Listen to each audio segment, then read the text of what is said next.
پیغام خورا ډیر روښانه دی، خو د امریکا سترې محکمې مخې ته د دې یوازیني لاریون کوونکي مشوره ښایي اسانه نه وي چې قانون جوړونکي پرې عمل وکړي. له 9 رایو د 7 رایو په اکثریت د سترې محکمې قاضیانو پریکړه وکړه چې د نیویارک یو څارنوال کولی شي چې د ولسمشر مالیې ورکولو اسنادو ته لاسرسی ومومي، خو د اوس لپاره ورته په کانګرس کې دیموکراتان لاسرسی نشي لرلی.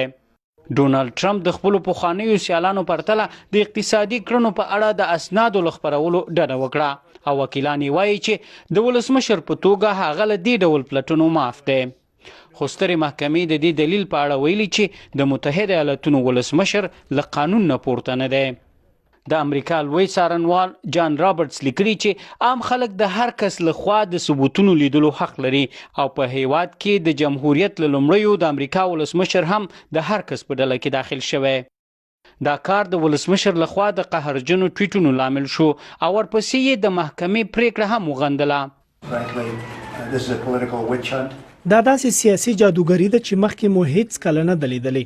په رښتیني ډول چل دی چې خلک تیر باسي. د مولر د پلټنې په څیر چې موخه یې د خلکو تیرستل وو، خو زه بریالی شوم. دا یې بل چل دی چې په بشپړ ډول سیاسي بڼه لري.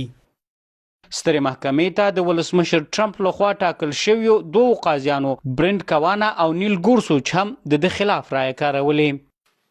همدې دیموکراتان هڅولي چې د ولسمشر مالی اسنادو ښکاره کولو لپاره مبارزې ته دوام ورکړي. نو موږ په داسې پړاو کې چې په ستره محکمه کې د ولسمشر لخوا او د ګمارونکو په ګډون پریکړه وسوه چې دی هم له قانون پورته نه دی. هغه حل لار چې سترې محکمې په ګوته کړې موږ په کښته محکمو کې ترلاسه کولی سو او د ترلاسه کولو لپاره به یې هلې ځلې کوو. خو ښایي دا لاره ډیره اوږده ثابته شي.